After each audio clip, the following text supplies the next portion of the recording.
Jerome Bettis to the Pittsburgh Steelers, man. All he did was rush for 1,000 yards in his first 6 seasons in Pittsburgh, man.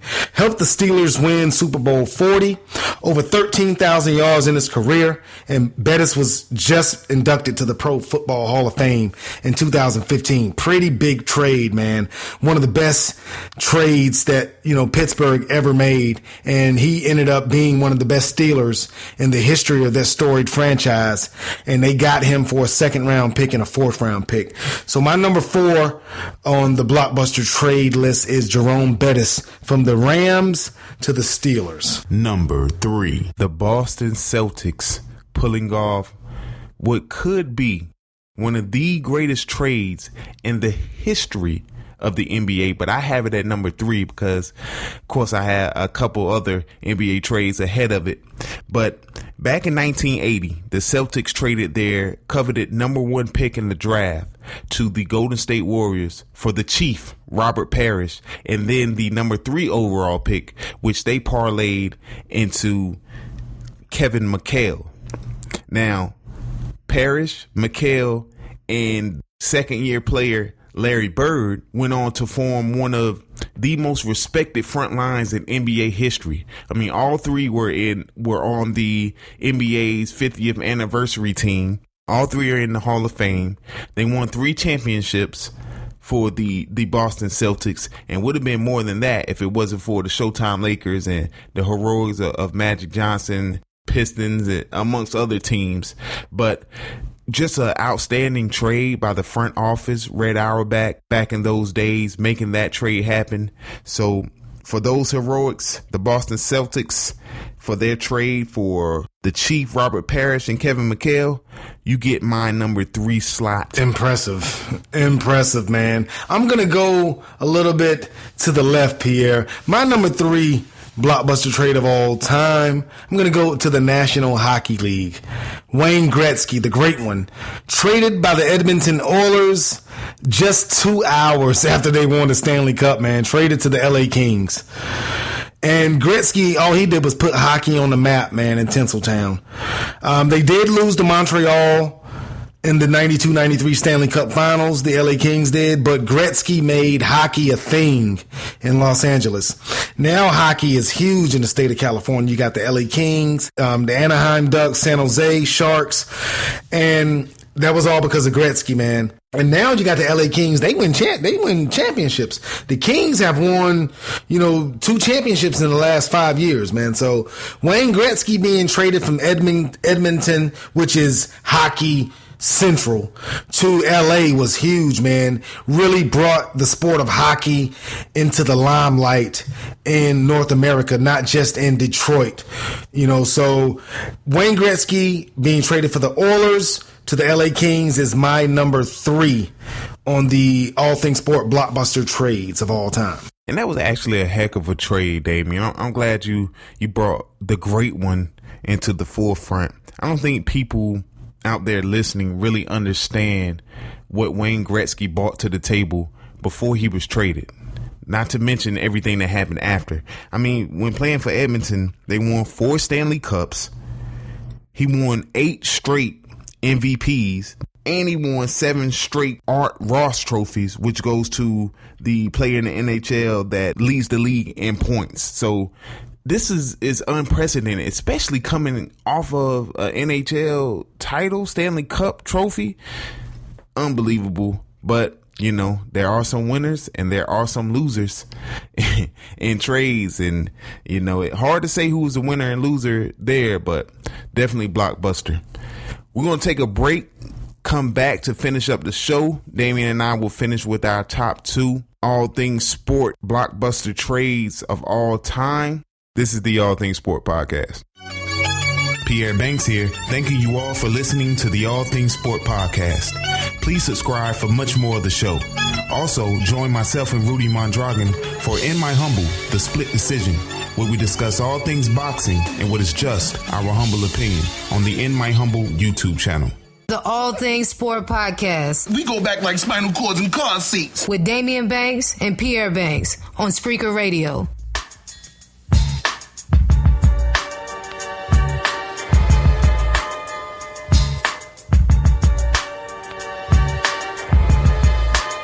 Welcome back to the All Things Sport Podcast. I'm Daimeon. He's Pierre. It's going down. We are doing our top 5 All Things Sport blockbuster trades, man, of all time. We've given you the first 3 before we went to break. I guess it's a tie. I mean, Pierre had his first 3 were pretty good. Mine were pretty good. There's some discrepancy in who won and who lost that first half of the top 5. We're going to give you our last 2. Number 2. Yeah, I'm going to go ahead and do my number 2 because it's probably your number 1 because, you know. My number 2 blockbuster trade of all time will be the Charlotte Hornets trading the number 13 overall pick in the NBA draft to the LA Lakers. And that number 13 pick was Kobe Bean Bryant. And they traded him to the Lakers for Vlade Divac. Kobe Bryant went on to become Kobe Bryant, and Vlade Divac went on to become Vlade Divac. I don't think there's a lot that needs to be said. I mean, Kobe is the Mamba, Vlade Divac is Vlade Divac. And the Hornets, I'm from North Carolina, beautiful Durham, North Carolina. Charlotte is about 2 hours from here. And Charlotte, you had him. You had the Mamba. You had him. You traded him for Vlade Divac. Bruh, for real? Let that marinate. You had Kobe. You had the all-time most, I don't care what anybody says about my game, I'm trying to win at all costs player. You had him. You traded him for Vlade Divac.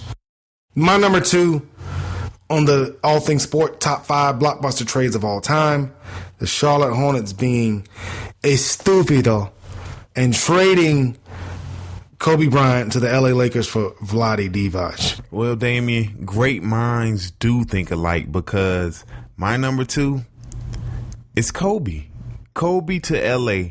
But what Kobe did, which was so brilliant, and we saw the same thing with Eli Manning, and he parlayed that into a couple Super Bowls, is Kobe Bryant put a filler out. And he said, my favorite team growing up was the LA Lakers. And if anybody else drafts me, I'm not going to play for them. So he forced the hand of just about every other team to either not draft him or let him fall to the Lakers. And Charlotte, for some reason, decided to draft him when they probably could have drafted another player or they could have did better than acquiring Vlade Divac. What they gave up in the trade was 5 NBA championships, 2 finals MVPs, a most valuable player of the league, 18 All-Star appearances, 4 times NBA All-Star MVP, 11 All-NBA first teams, 2 second teams, and 2 third teams, 9 NBA defensive teams. The list goes on and on and on when you talk about Kobe Bean Bryant. Unfortunately, we saw him bow out this year, play his final game as a LA Laker and in the National Basketball Association. But Kobe Bean Bryant will be sorely missed by myself and by millions of fans across the world. Again, give so much respect to the Los Angeles Lakers organization, first rate for what they did in his final few years, giving him that max deal, knowing that he probably wasn't worth it on the court, but he had made the franchise so much money in the past that they owed him, so Los Angeles Lakers did everything first rate when it came to Kobe Bryant, but as you did, Daimeon, I had Kobe Bryant for Vlade Divac at second on my list this week. Number 1. Okay, great minds think alike. That's awesome. I commend you for having a great mind, sir. My number 1 trade, blockbuster trade that is, of all time, I don't even have to really get into it. It's got to be the Boston Red Sox trading, George Henry Ruth, which most people know as Babe Ruth, to the New York Yankees, man. I mean, that just set off a chain of events that is just now being broken. The Yankees turned out to be a great franchise for almost 100 years. The Red Sox struggled for almost 100 years. Maybe 100 years. Why would you... well, I guess you didn't know that he was going to be Babe Ruth. But He turned out to be Babe Ruth, and you traded him. You had him, Boston. Now, Boston, you have saved your face. You've won a couple World Series in the last several years. But imagine what your history would have been if you had kept Babe Ruth. Put a pot on the stove, put some vegetable bouillon in the pot, fill it up with water, let that stew, Boston Red Sox fans. You traded Babe Ruth. Get him out of here. Yeah, it's sad just thinking about it, man. And they had just come off a World Series victory behind Babe Ruth and gave him up for $100,000 so that they could fund a movie. Bruh, for real? I don't even want to talk about it. Let me just move on to my number one this week on the All Things Sport Top 5. This week we're doing the top 5 blockbuster trades in all of sports.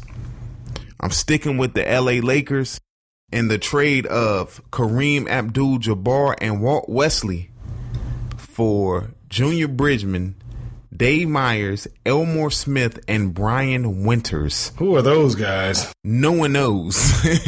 No one knows who any of them are except for Lou Alcindor, now Kareem Abdul-Jabbar, taking his talents from the Milwaukee Bucks to Tinseltown. As a Buck, get this, Kareem Abdul-Jabbar averaged over 30 points, over 15 boards, over 4 assists, and over 3 blocks.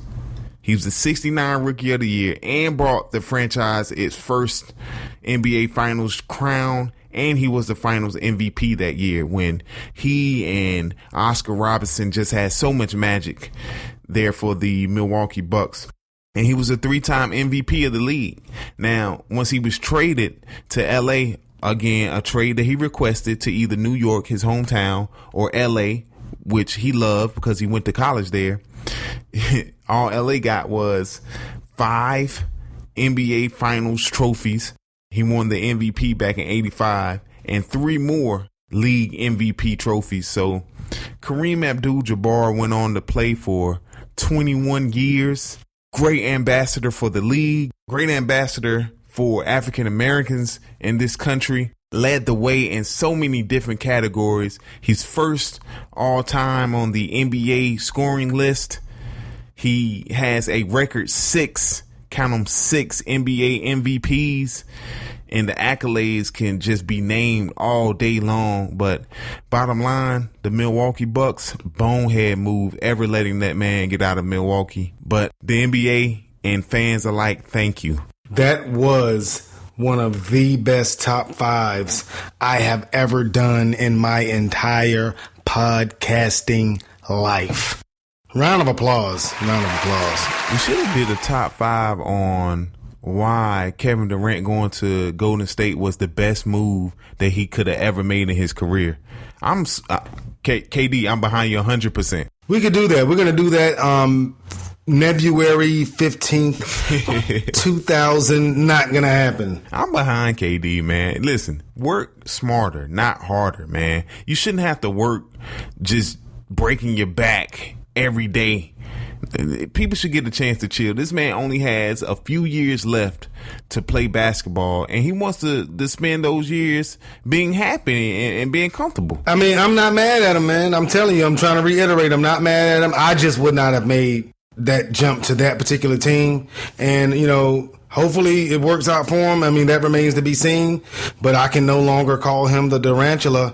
I'm now going to call him Kool-Aid because that's what his heart pumps. You don't have to call him the Durantula. Just call him the Slim Reaper. The Slim Reaper. Okay. Hey, KD, don't be mad at me, man. Don't ban me from ever doing an interview on the All Things Sport podcast. This is just my personal opinion. I wouldn't have done it, man. I don't hate you. I love you, man. You're another black man just like me. I'm just trying to make it in America just like you, brother. But what's wrong with Stephen A. Smith, though? Coming at the man like he's some type of pedophile or something like that. Like, why are you so angry, Stephen A. Smith? Like, what did Kevin Durant do to you? I think that that Stephen A. and Kevin Durant had prior dealings, man. They were already beefing a little bit, so you know, that's how that goes. But yeah, like he was married to his sister and cheated on her several times, and he walked in on her something like, what's wrong with you, Stephen A. Smith? Let that man go wherever he wants to. It's why it's called an unrestricted free agent. Yes, sir. I mean,